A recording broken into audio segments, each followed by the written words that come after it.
Hello guys, मैं हूं अमित और मेरे यूट्यूब चैनल हिंदी एंड जी के नॉलेज बाय अमित में आपका स्वागत है। आज मैं आपको वर्णमाला की परिभाषा तथा वर्णमाला के भेद बताने वाला हूं। चलिए वीडियो शुरू करने से पहले यदि आपने हमारी यूट्यूब चैनल को सब्सक्राइब नहीं किया है तो सब्सक्राइब कर लें तथा सब्सक्राइब के साथ साथ बेल आइकन को प्रेस करना मत भूलिएगा। चलिए वीडियो स्टार्ट करते हैं। आज मैं आपको इस वीडियो में वर्णमाला की परिभाषा तथा वर्ण की परिभाषा और ये आपको बताने वाला हूँ तथा वर्ण के भेद भी बताने वाला हूँ। चलिए जानते हैं। वर्ण उस मूल ध्वनि को कहते हैं जिसके खंड या टुकड़े नहीं किए जा सकते। यानी कि वर्ण हम उस मूल ध्वनि को कहते हैं। अब देखिए वर्ण की परिभाषा चल रही है, आप जानते रहिए। वर्ण उस मूल ध्वनि को कहते हैं जिसके खंड या टुकड़े नहीं किए जा सकते, मतलब इसके खंड या टुकड़े नहीं किए जा सकते। जैसे कि अ, ई, व, च, क, ख इत्यादि वर्ण भाषा की सबसे छोटी इकाई है। इसके और खंड नहीं किए जा सकते हैं, यानी कि इसके खंड नहीं किए जा सकते हैं। देखिए आप देख लीजिए, इसके मतलब खंड नहीं किए जा सकते हैं।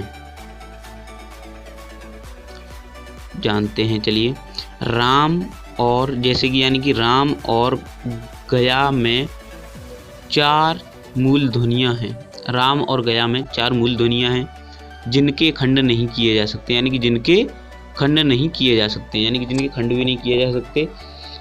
और देखिए मतलब र प्लस आ प्लस म प्लस अ, तो यानी कि ये हो गया राम। राम हो गया कि नहीं हो गया? तो इसीलिए अब जानिए आगे।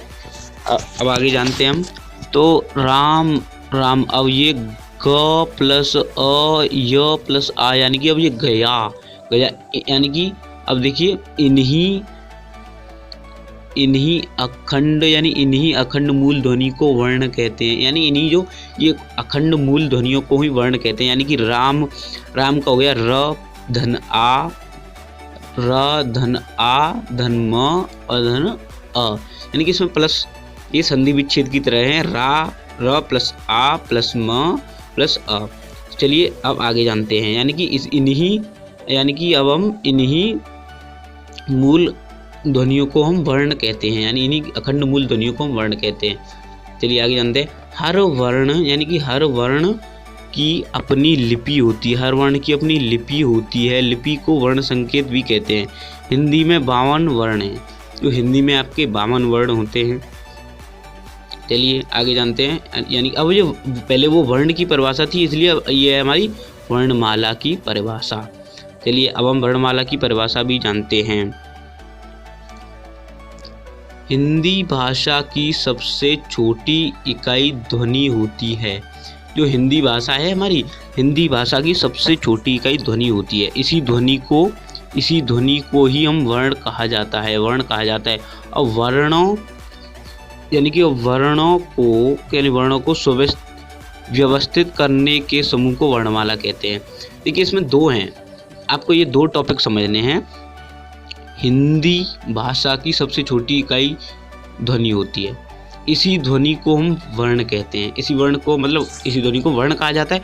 और वर्णों को अब देखिए मतलब यहाँ से आगे समझिएगा। वर्णों को व्यवस्थित करने के समूह को वर्णमाला कहते हैं।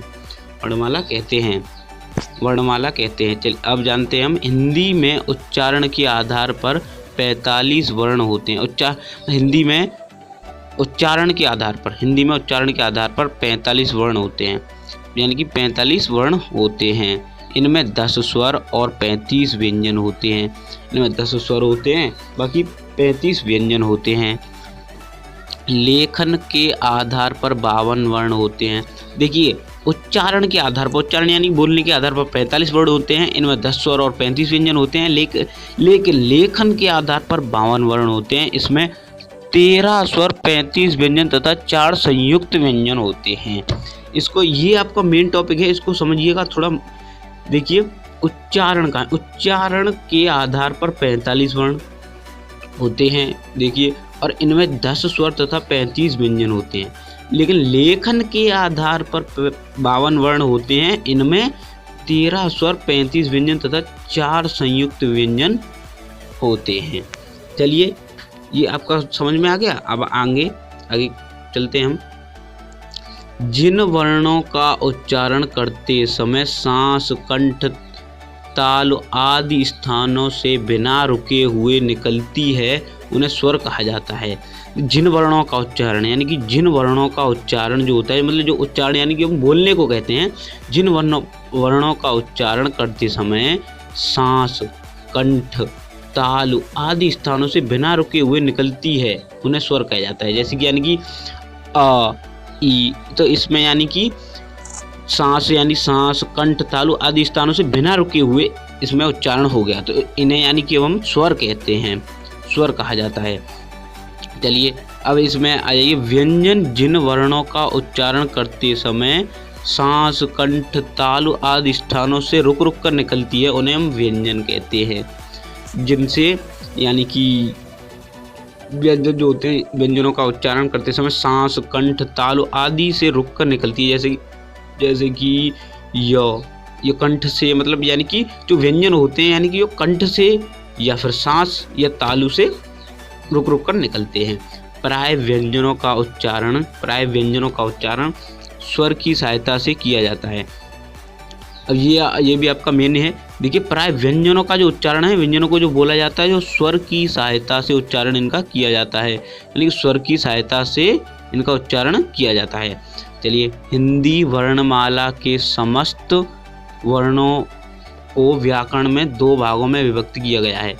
यानी कि जो हिंदी हमारी जो वर्णमाला है, जो हिंदी वर्णमाला के समस्त वर्णों को व्याकरण में 2 भागों में विभक्त किया गया है, स्वर और व्यंजन। अब स्वर और व्यंजन है, इसीलिए अब हम जानते हैं आगे स्वर और व्यंजन। अब ये पंचमाक्षर अर्थात वर्णमाला में किसी वर्ग का 5वां व्यंजन जैसे कि अंग अण आदि, जो आधुनिक हिंदी में पंचमाक्षरों का प्रयोग बहुत कम हो गया है। तो यानी कि ये 5वां व्यंजन है, यानी कि देखिए हमारा यानी कि जो होता है ये पंचमाक्षर अर्थात यानी कि जो वर्णमाला में किसी वर्ग का 5वां व्यंजन, जैसे कि ये अण, ये जो तीनों होते हैं, इनका मतलब आधुनिक हिंदी में पंचमाक्षर का प्रयोग बहुत ही कम हो गया है। हिंदी में इनका कम उपयोग होने लगा है और इनके इसके स्थानों पर अब बिंदी, यानी कि जो देखिए आप ये बिंदी आपको दिख रही है, देखिए 1 मिनट, ये वाली जो बिंदी है इसकी मतलब ये गोले के अंदर ये वाली जो बिंदी है, हाँ, ये इस बिंदी का प्रचलन बढ़ गया है। इनके स्थानों पर अब ये बिंदी का जो मतलब प्रचलन बढ़ गया है। चलिए आगे जानते हैं। हिंदी वर्णमाला के समस्त वर्णों को व्याकरण में 2 भागों में व्यक्त किया गया है, स्वर और व्यंजन। जो यानी हिंदी वर्णमाला के समस्त वर्णों को व्याकरण में 2 भागों में व्यक्त किया गया है, नंबर 1 स्वर और नंबर 2 व्यंजन। चलिए और देखिए आप देखिए वर्ण के भेद अभी मैं बता दूंगा, स्वर और व्यंजन। इसलिए यही आपका देखिए ये हो जाता है ना, वर्ण के भेद होते हैं हमारे स्वर और व्यंजन। आपको स्वर और व्यंजन की आपको इसकी भी परिभाषा चाहिए तो वीडियो में आप कमेंट करना, हम वीडियो बना देंगे। यह वीडियो आपको अच्छा लगा तो शेयर सब्सक्राइब एंड लाइक जरूर करें। हमारे चैनल को शेयर सब्सक्राइब एंड लाइक करना मत भूलिएगा। Thanks for watching video.